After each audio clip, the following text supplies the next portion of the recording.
ng Diyos at salamat sa muling imbitasyon. Alala ko last year, yung mga pag-aawit sa atin, Panginoon, expression ng ating sarili sa pagpupuri ay reflection ng Panginoon sa atin. We radiate na yung ilaw na yan ang pinangako sa atin na tayo ang ilaw is radiating over those singing, yung pag-aawitan, pagbabatian, at shows na tayo ay isang katawan sa ating Panginoon. At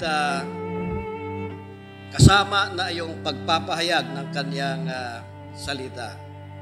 Along yung sa pagpupuri ay napapansin ko yung in between reading the words of God, pagbabasa ng salita ng Diyos, na yan ang kailangan natin sapagkat habang tayo ay nandito sa lupa, kailangan tayo ay gabayan ng kanyang salita. Dahil kung wala ang salita ng Diyos, wala tayong dahilan ng pagkipag-ugnayan sa Diyos. So, ang salita ng Diyos was given to us para tayo ay mayroong ugnayan sa Panginoon. Kahit sa ating panalangin, without the Word of God, walang salita ang Diyos, hindi tayo pwedeng makapagpanalangin ng tama sa Panginoon. Kaya purihin ang Diyos, and I notice yung mga coordinations of worshiper leaders and pastors. This is something na talagang I would say it's a different thing sa akin. Parang nanibago ako. However, I see the heart, the genuine heart ng bawat isa, and the way that we are radiating yung pagpapahayag natin sa ating Panginoon sa pamamagitan ng awit at ng pagsasama-sama natin. So, let me pray for the message today. Amang Diyos, salamat po na sa iyong kabutihan kami nagsasama-sama muli. Hayaan mo, Panginoon, na sa iyo pong pinagkaloob na panahon sa bawat isa sa amin ay we can please you, na we can honor you. At sa lahat ay marinig ka namin. So, Panginoon, sa lahat ng aming inialay sa iyo, na po'y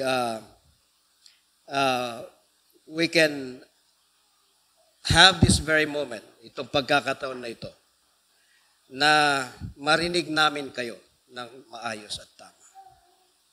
At madagdagan ang aming maayos na pakikitungo sa iyo at sa bawat isa sa amin bilang isang katawan o bilang isang simbahan, Panginoon.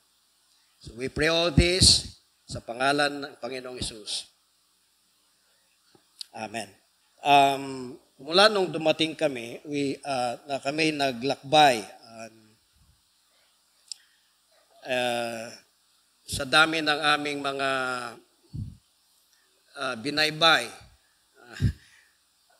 Nung pagdating namin, we traveled to Bisaya,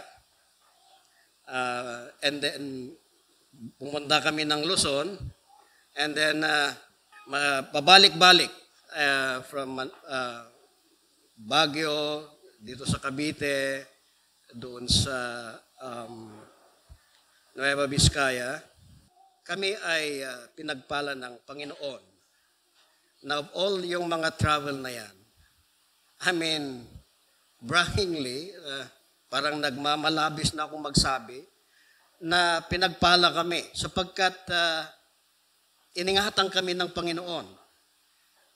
With that favor, yung pabor na aming natanggap sa Diyos ay parang it's too much for us to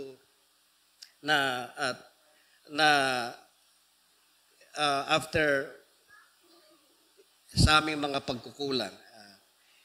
God gave us that favor to us. Binigay yung favor yan na sa amin. At with all this travel ay maraming mga paalala. Sometimes may mga weather forecast, yung forecast na hindi natin may iwasan. That's the call of nature, ika nga. But lahat ng mga ito ay control ng Panginoon. And may mga paalala na masamang panahon.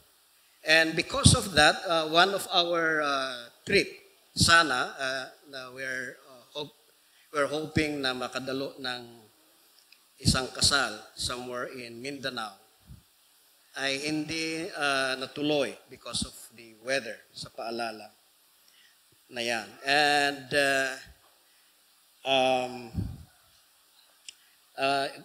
ang Panginoon, He directed us na we once again go to Baguio, and then we found out na may mga bagay na kailangan palang maayos for the reason na bakit we get this vacation, kung bakit kami nagbakasyon. So lahat na yon ay we believe under the guidance and directions of God. And without listening, kung hindi kami nakinig sa mga paalala at siguro hindi magiging maayos perhaps ang aming travel, yung aming paglalakbay. Kaya naniniwala ako sa ating buhay, laging may mga paalala. Lalo may mga panawagan, lalo na sa ating protection. Laging mayroong nagbibigay sa atin ng mga payo para gabayan tayo. Now, for example for that is yung mga drivers. We notice na maraming mga paalala along highways. And kung hindi natin pinapakinggan, okay, sinusunod yung mga paalala na yan, let's say yung mga traffic signs, ayun ay mga paalala, sometimes we cannot blame anybody but ourselves. No? Hindi natin pwedeng ibigay ang blame, okay, sa iba if we met some accidents. But that is our nature. Na kung tayo ay mayroong nasagap na aksidente o kaya we involve ourselves to an accident, hindi natin maiwasan because of our very nature to find ourselves, to safeguard ourselves, o kaya gusto nating makaiwas ng responsibilidad, we try to make ourselves free. Yung gusto natin na makaiwas. So we blame the person, we blame yung traffic, but we also actually forgot na tayo ay pinaalalahanan, tayo ay pinayuhan na mga nakikita natin na mga signs. So we cannot help sometimes but to just accept, tanggapin yung pagkukulang natin. Ang nabasa natin sa aklat ng Hebro ay isang mensahe ng paalala para sa ating lahat bilang mananampalataya. Kanina, sabi ko, while we're worshiping, we radiate. Yung ilaw natin ay it reflects ang Panginoon. I-reflect natin ang Panginoong Jesucristo. So, kailangan natin alamin na lagi tayong maayos yung reflection natin sa Kanya, sa ating Panginoon. So, mayroong mga pangungusap sa atin mula dito sa ating nabasa. I believe na baka iba itong aking translation sa Tagalog. Basahin kong muli. Kaya't nararapat nating pagkatantuin ang mga bagay na narinig. Baka sakaling tayo'y makahagpos. Sapagkat kung ang ipinangusap na salita sa pamamagitan ng mga anghel ay nagtibay at ang bawat pagsalangsang at pagsuway ay tumanggap ng matuwid na parusa na kabayaran.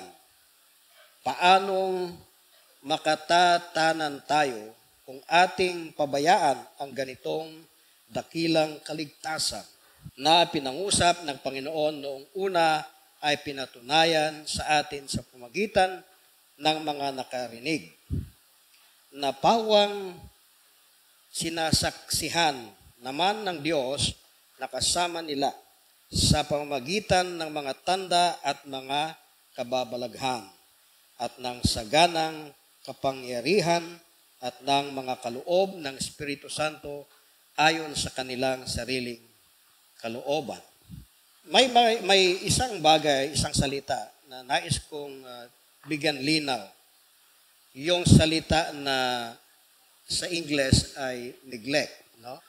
Sa aking version, sa NIV, is neglect. Ang sa Tagalog, sa verse 3, kung ating pabayaan ang ganitong dakilang kaligtasan. So, mangyayari na mapabayaan natin. Nangyari ba ito sa inyo? Napansin ba natin na napabayaan? So, the word na ginamit is dakilang kaligtasan. No? Itong dakilang kaligtasan natin ay ito yung sa ngayon ine-express natin sa pamamagitan ng pananampalataya. Kaya bawat pagsamba ay naiaayos tayo para magbigay ng alay sa Panginoon. Yan ay hindi kailangan para maligtas tayo. Yan ay dahil ligtas tayo. Okay? Dahil meron tayong kaligtasan. Tinawag ng aklat na ito, dakilang kaligtasan. Wow! So saan ba tayo nanggaling? Saan ba tayo nanggaling, mga kapatid? Na tinawag na dakilang kaligtasan. So ibig sabihin, mayroong bilanggo sa atin. Mayroong umalipin sa atin. Okay? So mayroong umalipin sa atin. Na di kailanman ay walang pwedeng makakapagligtas. So gusto kong ipaalala ito sa atin sapagkat ito ang inihahayag sa salitang ito. So, bawat isa sa atin ay hindi pwedeng makalaya dyan. Kaya nangyari ang kaligtasan na ito sa pamagitan ng kapanganakan ni Kristo. So, nung siya ay pinanganak sa atin, ngayon, siya ang nagiging offering, siya ang nagiging alay para mapalaya tayo doon sa ating pagkaalipin. Yun yung pagkaalipin natin sa kasalanan. Maliwanag na tayo ngayon ay pinalaya ni Kristo. Tayo ngayon, dahil sa kalayaan na yan, meron na tayong ugnayan sa Kanya. Tayo ngayon ay iisa kay Kristo. Kaya dahil sa ating kaisa ni Kristo, hindi pwedeng hindi tayo mabuhay alinsunod sa katotohanan na yan. Para magkaroon tayo ng masigla na ugnayan, ang Panginoon, ipinahayag niya ang mga bagay na dapat natin sundin, dapat natin pakatandaan sa ating buhay.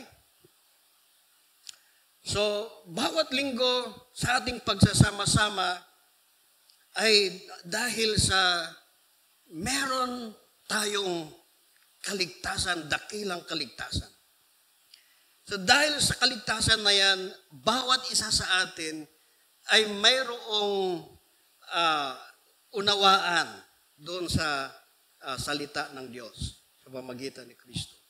So bawat isa sa atin, merong salita ng Diyos. Lahat tayo ay ginagabayan ng salita ng Diyos. So tayo umaawit ng hindi para sa sino man sa atin. Tayo ngayon ay we are reflecting, radiating Christ. Tayo ngayon ay ipinapahayag natin ang kadakilaan ng Diyos. So yun ang patunay na tayo'y mayroong dakilang kaligtasan. Tayo'y may kalayaan mula doon sa pagkaalipin natin sa kasalanan. Ang ating makikita dito ay isang warning, isang paalala. Babala. Okay, babala. Binabalaan tayo dito dahil ang sabi dito, wag nating pabayaan. Okay? Wag nating pabayaan.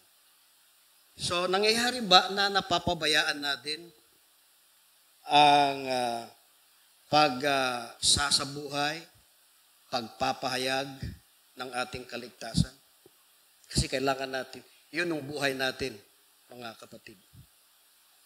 Kung meron tayong ibang alam na dahilan ng tayo nabubuhay, ibig sabihin, nandun pa rin tayo sa alipin ng kasalanan. Okay? So, ngayon, at meron na tayong buhay sa Panginoon, dapat natin itong ihayag, isabuhay. Sa puntong yan, ang tanong is, pinapamuhay kaya natin? So, yung babala dito ay huwag nating pabayaan na hindi ihayag, isabuhay ang mga bagay nito. Iyan ang paalala. Iyan ang babala sa atin. Ibig sabihin yan, nangyayari na hindi naisa sa buhay. Hindi na ihahayag. Bakit? So may mga may mga bagay na nais kong maintindihan natin na ang una sa lahat na mapansin natin ay inihayag ng Panginoon yung basehan, yung ground ng katotohanan na ito, itong pagpapahayag na ito. So, first na mapansin natin is sa ground, sa dahilan, is sabi niya, ang anghel, ito ay pinagtibay ng anghel, ng mga anghel sa pamagitan ng kanilang mga mensahe. Okay? So may mga anghel na nagpahayag nito. Alright? Sino sa inyo ang magsasabi na kayo ay nakakita ng anghel? Okay, so hindi ko rin masabi kung ako'y nakakita ng anghel. No? Kaya lang, we have to know na yung mga katotohanan ito ay pinayag na ng anghel. So, ang word na ginamit from the English version, sabi niya, for if the message spoken by angels was binding. So, the message of angels. Now, sa unang tipan, sa Old Testament, may mga pangyayari na kung saan binibisita ng anghel, yung mga tao na yon ay tinawag ng Diyos para magsilbi sa Kanya. Una sa halimbawa na aking babanggitin ay si Abraham. Si Abraham sa Genesis chapter 18 and 19, mayroong mga conversations sa pangkaraniwang bisita ni Abraham na nagsabi kay Abraham patungkol sa kanyang future at ang pwedeng mangyayari sa mga darating na araw sa kanya. And also, yung anghel na yan, they also visited. Binisita nila yung pamangkin niyang sila. And they also, nagmensahe sila kay Lot na ganito ang mangyayari. And at that time, si Lot ay nasa lugar ng Sodom or Gomorrah. And that God, ang Panginoon, ay kanyang sisirain ang lugar na yan. So may paalala ang mga anghel na lisanin ni Lot ang lugar. At nangyari na ang mga pahayag ng anghel ay nagkatotoo.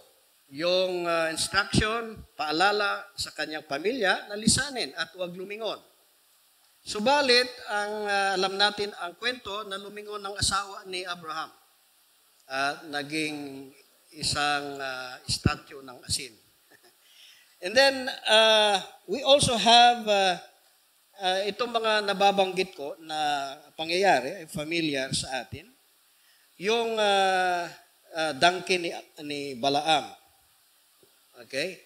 Doon sa Numbers chapter 22, 21 to 29. Yun naman ay hinarang si Balaam para hindi magsabi ng masamang pahayag sa Israel ng anghel. Kaya habang sinasaktan ni Balaam yung kanyang donkey, ay biglang nagsalita yung donkey. So, ang anghel ay nagpapaalala sa kanyang sa tao, lalo na sa kanyang mga tinawag, para sabihin kung ano ang nararapat na gawin.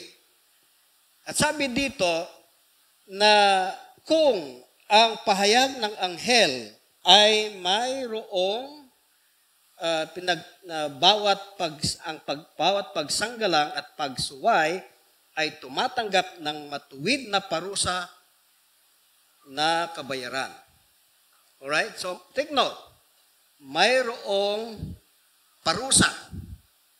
Okay? Sino ang nakaranas sa inyo ng parusa dito? Okay. So, anong klase ng parusa inyong natanggap? Matuwid o hindi matuwid?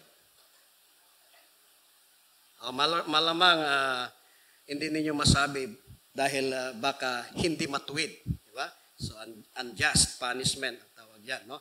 So, mayroong dito tinawag na matuwid na parusa. Ibig sabihin, yung pinaparusahan dito ay mayroong dahilan. Okay? Hindi niya pwedeng i-justify, hindi niya pwedeng ipangatwiran yung kanyang ginawa. Dahil ang ginawa niya ay sadyang mayroong kalakip na, ang pagsuway dito ay mayroong kalakip na kaparusahan. Okay? For example, sa ating pangkaraniwang buhay, kung nahuli tayo ng mga traffic enforcer na lumabag sa mga paalala sa kalye, meron at merong, anong tawag doon? karapatang ang mga pulisya o kaya mga enforcer na bigyan tayo ng kaparusahan. So, yun yung naisipahayag ng anghel sa mga tao. So, kaya pag kayo ay hinuli ng anghel na nagkasala, ang kasalanan ninyo ay matuwid na kaparusahan. So, gusto nyo yung matuwid na kaparusahan o yung hindi matuwid? Alin sa dalawa ang gusto nyo? O yung matuwid. Kasi ang tinuturo ng matuwid na kaparusahan ay tayo ngayon ay isinasaayos. So, dahil sa tayo'y tinawag, tayo'y mayroong ugnayan sa Panginoon at nakakalimot tayo. Hindi tayo naghahayag ng tama ng ating Panginoon, yung inilagay ng Panginoon sa atin na kanyang mensahe, yung kanyang salita, hindi natin nahihayag. Nahuli tayo ngayon at pinarusahan tayo.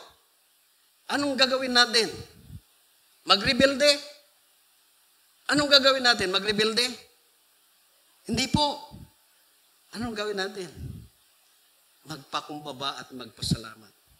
Sapagkat nararapat lang tayo na tumanggap ng pagsasaayos ng Panginoon. Ulitin ko, isasaayos tayo ng Panginoon.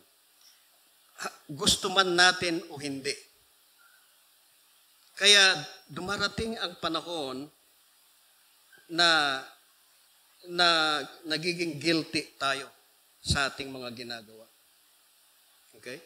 So, yun yung mga ground. The angels, yung mga anghel, ay nagpapahayag, pinahayag sa atin.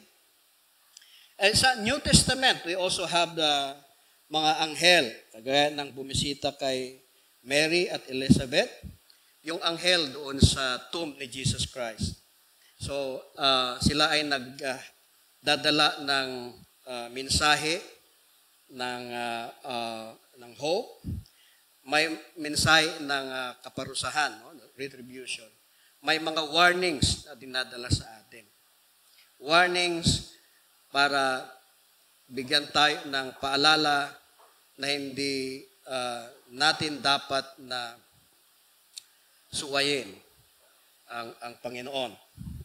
And then, now again, yung papahayag na yan, there's a consequence. So, there's a message of consequence. So, yung consequence, according to sa ating text, ay una sa lahat is we will drift away. No? Drifting, sabi niya, no? Sa English. And sa verse 1, sabi niya, kaya't narapat nating pagkatantuhin ang mga bagay na narinig, baka sakaling tayo'y makahagpos. No? Pero sa aking English version, we must pay more careful attention, therefore, to what we have heard so that we do not drift away. So yung message sa atin is itinutuwid tayo para hindi tayo mawalay. Okay? Hindi tayo mawalay. Yun yung message. Pagkawalay natin ay sa dami ng mga nabuksan na bypass road. Okay? For now, sa akin, yung mga pag inahatid ako ni Pastor Lawrence sa airport, yung mga kalsada doon, hindi na namin alam. Mga bago na sa amin. Kasi 16 years ago, wala pang mga yon. So kung ako ang bumaybay sa kalsada na yan, malamang ang aking tunguhin baka sa Laguna, baka hindi ako mapunta sa direksyon. So kailangan maalam ka sa daan na yung tatahakin. So ganun ang paalala ng salita ng Diyos. Kailangan tayong maalam. Dahil kung hindi, ay kung saan-saan tayo tutungo. Saan ba kayo tumungo kahapon? Okay, di ba? So ano bang ginawa natin? kahapon. Pwede tayong magkaroon ng mga bagay na tayo'y mawalay. So pag nawalay tayo, imagine nung kami ay bago sa Amerika at dahil sa kailangan naming magkaroon ng sasakyan at mag-drive. Ngayon, yung mga daanan at saka yung traffic orientation sa Amerika na iba sa atin. Ang bawat isang mali na liko mo sa Amerika, pwede kang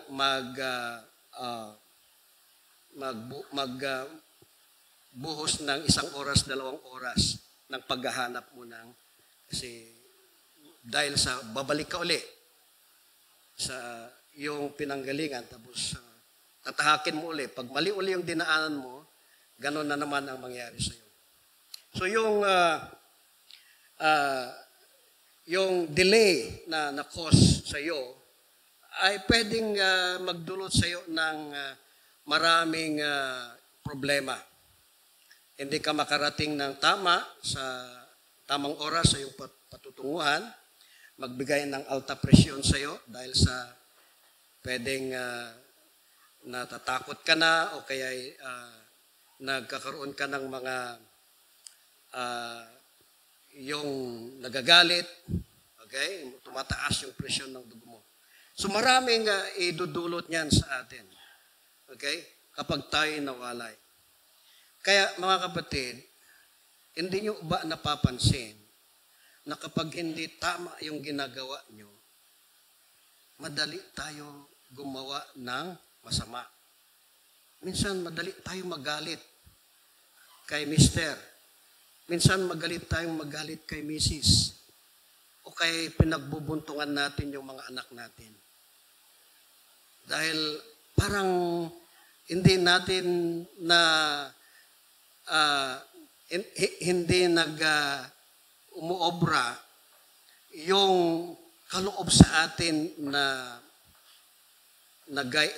ilaw, madilim sa atin, no?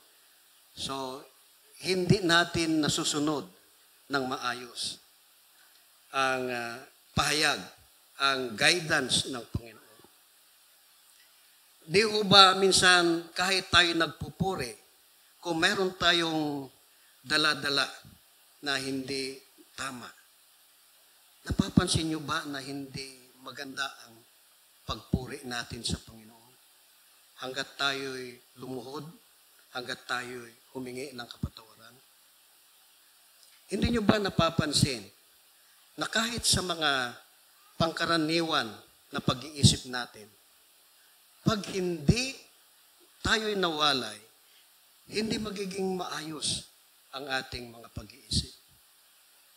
So, we will drift away and then there is what we call yung kaparusahan, yung just retribution. So, that is the message na kailangan nating tanggapin. Kailangan nating pakatandahan dito. Na hindi kailanman wag nating pabayaan ang itong dakilang kaligtasan para sa atin. Okay? Now, there are reasons na kung bakit tayo naguguluhan dahil galing tayo sa pagkaalipin ng kasalanan. Dahil tayo galing sa pagkaalipin at malaya na tayo, pinalaya tayo ng Diyos, minsan yung kasalanan nakabuntot sa atin. Nakabuntot sa atin para muli tayong lilangin. So, as much as possible, kailangan mapagyaman natin itong bagong buhay na meron tayo. So, paano natin mapagyaman? Paano natin mapagyaman yan? So, we need to, pay attention. Makinig kayo. So, yun ang panawagan sa atin. Kailangan tayong makinig. Now, yung pakikinig kasi, mayroong mga pag-uugali tayo. Minsan, ang gusto nating mapakinggan, yung maganda lang sa atin. Okay? Be careful with that. Kasi hindi yan ang kaloob ng Diyos sa atin. Ang pakikinig, kaya tinawag na kailangan tayong, we have to pay careful attention, sabi dyan, no? Nararapat nating pagkatantuin ang mga bagay na narinig. Pagkatantuin. So, paano ba natin ilagay yan? Kung gusto natin, sabihan natin ang naghahayag o ang gusto naming marinig sa'yo ay yung okay sa amin. But yan po ang sabi ng Panginoon sa atin. Careful, kasi dito rin sa Hebrew, chapter 4, verse 12, ang salita ng Diyos, sabi dito, sapagkat ang salita ng Diyos ay buhay at mabisa at matalas kay sa alin mang tabak na may 2 talim at bumabaon hanggang sa paghihiwalay ng kaluluwa at espiritu ng mga kasukasuhan at ng utak at madaling kumilala ng mga pag-iisip at mga haka ng puso. So yun yung kaloob sa atin. Yun yung binigay sa atin ng Panginoon. Kaya hindi natin pwedeng piliin yung ninanais natin na yun yung nagbilanggo sa atin. Yun yung naggapos sa atin. Yung kasalanan. Hindi natin pwedeng piliin yun, mga kapatid. Dahil ang salita ng Diyos, ito ang gagawin po sa atin. Ito ay bumabaon sa atin. Hinihiwalay niya sa atin yung mali. Yung hindi tama sa panangin ng Diyos. Mayroong 2 bagay patungkol sa tama. Yung isang bagay na tama ay tama sa ating pangunawa. Yung dala ng kasalanan. Nung tayo'y bilanggo ng kasalanan, meron tayong version ng tama at mali. Ngayon tayo ay nabubuhay sa katotohanan, yung version ng tama ay alinsunod sa salita ng Diyos. So kaya kung ang salita ng Diyos bumabaon at tayo'y inuusisa, tayo ngayon ay kinukurot, tayo ngayon ay binibigyan ng, anong tawag dito? Paano ko i-describe? Binibigyan tayo ng guilt. Inuusisa yung konsensya natin. Ibig sabihin, gumagawa ang salita ng Diyos, bumabaon sa atin. Ngayon, parang sa isang doktor na pag hinihiwa yung laman, itong aking experience to give that illustration, mag-cite lang ako ng isang example. Meron akong cyst sa kamay. Dahil sa lumalaki, gusto kong maalis yung cyst. Pag ganong klase ng operation, sa office lang, okay, sa clinic, bibigyan ka lang ng anesthesia and then bubuksan yung laman mo doon. So, dilat ang mata ko. So, habang hinihiwa, narinig ko yung hiwa. Tapos, narinig ko yung halukay niya sa kwan, doon sa balat. And so, sabi ko, sabi ng doktor, gusto mo makita? Sabi ko, hindi po. Sabi ko, now, you see the way na inalis yung kwan, yung cyst ko, yun yung sakit na nararamdaman ko. But you heard it, naririnig mo ng maayos nung pag-alis ng doktor. Now, ang salita ng Diyos ay parang isang blade ng isang surgeon na kapag inaalis yung sakit mo, kung nandyan yung ulirat mo, pwedeng marinig mo. Pero hindi mo nararamdaman yung sakit kasi mayroong anesthesia. Ngayon, yan po yung ginagawa sa atin. Kaya po, kapag tayo nahuli ng ating pagkakasala ng salita ng Diyos, kapag tayo po ay na-expose dahil sa yung ilaw ng salita ng Diyos ay nagsinag sa atin, dapat po magpakumbaba tayo at magpasalamat. Dapat po tayo'y mapuno ng pasasalamat at pagpupuri sa Diyos. Amen? Kasi kung hindi ganon, malamang tayo pa rin ay nasa bilanggo ng kasalanan. Hindi natin nadidistinguish yung tama sa Panginoon. Yung ating alam lang, yung tama mula sa version ng kasalanan. Masama po yun. Kung meron tayong ganong experience, kailangan po tayong magpasakop. Kailangan natin buksan ang ating puso sa Panginoon. Dahil ang sabi ng Diyos, sinumang tumanggap sa Kanya ay magkakaroon ng bagong buhay, kapanganakan sa Panginoon. Yun po yung magbibigay sa atin ng tamang relasyon, ugnayan sa Diyos. So mga kapatid, hindi po kawalan, hindi po pagkahihiyan pag tayo ay kinurek ng Panginoon. Now, one thing more, in 2 Timothy chapter 3, verse 16 and 17, ganito ang paalala ni San Pablo sa sulat sa Timothy chapter 3, 16 and 17. All scripture is God-breathed and is useful for teaching, rebuking, correcting, and training in righteousness, so that the man of God may be thoroughly equipped for every good work. Ang salita ng Diyos ay gamit ano? Gamit para tayo'y turuan, rebuke. So, hindi po kawalan, hindi po maging kakahihiyan na tayo'y itutuwid ng Panginoon. No? 3:16.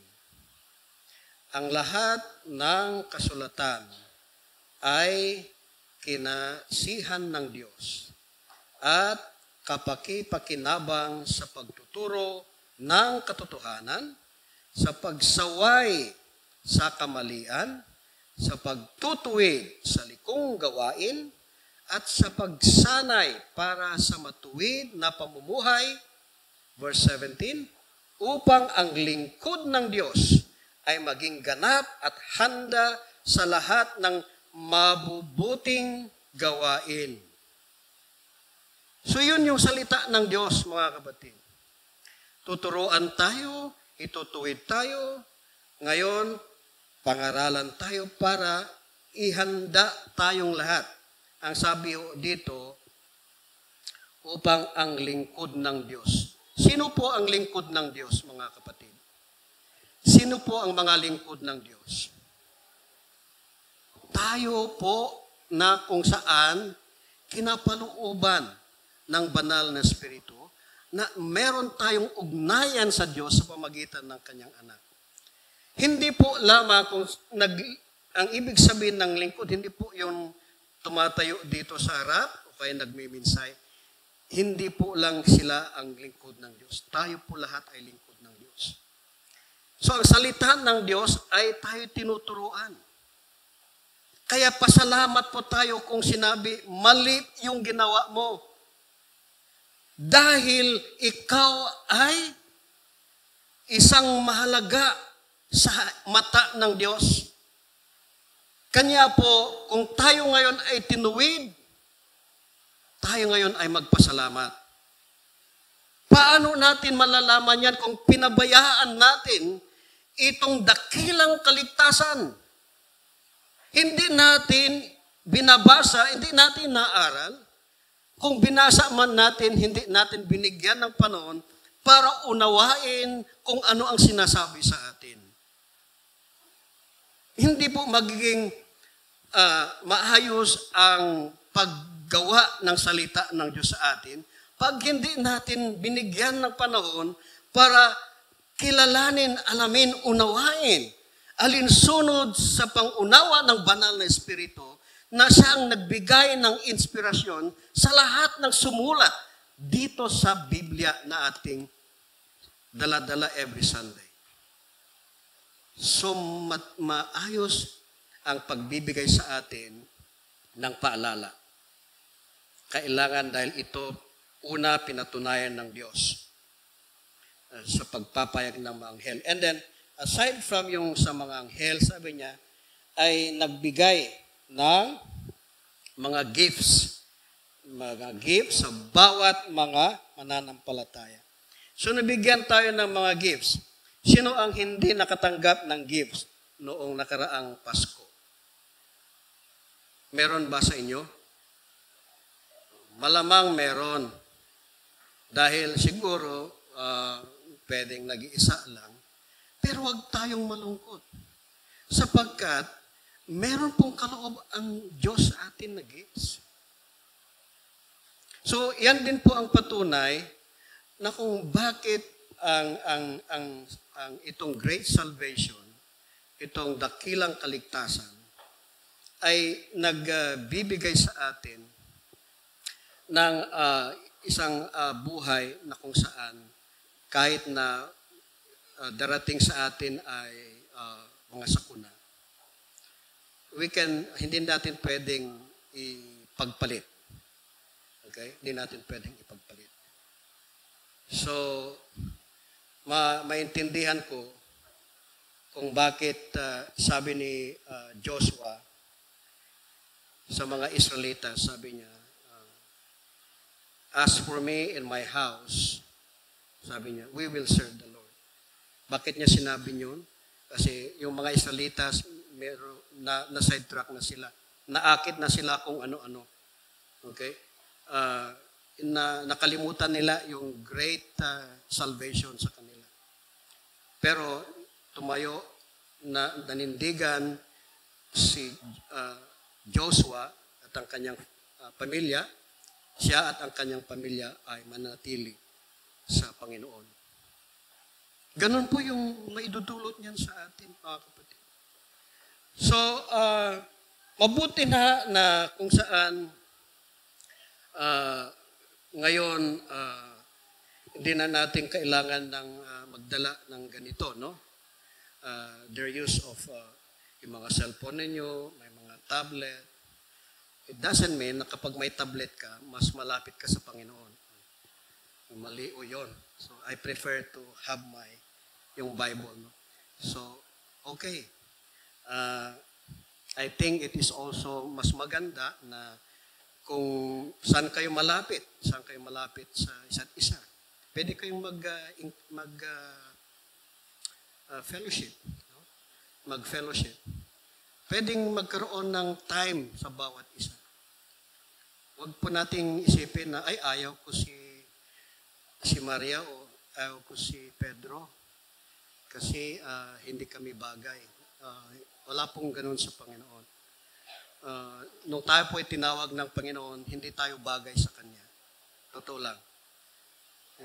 Wala tayong actually image ni isa na nababagay tayo sa Panginoon. Hindi po. Siya po ay namatay para sa atin. Kaya nung tinanggap niya tayo ng buong buo. At siya ang nagdala sa ating kasalanan. In the same way, ganun din yung kailangan ipahayag natin. Kung hindi ganun ang magiging pahayag natin sa ating buhay, we are not reflecting Christ. Hindi pwede nating hindi reflect si Kristo sa ating buhay. Dahil iyan po ang kaloob sa atin. Hindi kailanman papalitan yan ng mundo. Hindi yan pwedeng palitan ng mundo yan. Kung anong offer ng mundo na buhay, na kaligtasan, ang buhay at kaligtasan na yan, for how many years only? Yan po. O kaya, panandalian lamang. Kaya sa mga nalinlang at sumunod sa gusto ng mundo. And then, dumating yung panahon na siya ngayon ay na-expose ng Panginoon. Then, it's going to be difficult. Napakahirap po. Napakahirap. Kaya hanggat maari, and I believe, naniniwala po, and that you are all blessed by God na nandito. Na through your singing, through your the worship time that na in-spend sa Panginoon, I believe na that's a true reflection of your belief in Christ. Sana pagyamanin pa natin. Sana palaguin natin, mga kapatid. Sana hindi tayo magiging isang the time will not come na the Word of God or the Lord will find us unfaithful. No? So, yan po ang nais panawagan ng Panginoon dito. And since it is a warning, yan ay babala, kailangan na makinig tayo. Kaya ang bungad po sa atin ay kailangan tayong makinig. So, pag nakinig tayo, then mayroon tayong benefits doon sa pagkinig. Hindi tayo mawawala sa daan. Okay? Dahil magiging maalam tayo sa ating patutunguhan. Pag nagiging maalam tayo sa patutunguhan natin, then we will always find ourselves blessed. Kaya po kanina sabi ko, we are blessed. Kami pinagpala na we travel all around. We are safe na nakabalik at nakarating. Gayon man, may mga aming patutunguhan na hindi natuloy, but still we are blessed. Dahil yung aming na hindi natuloy, God lead us to settle a bigger thing in the Lord. Ang aming pong panalangin ay darating yung time na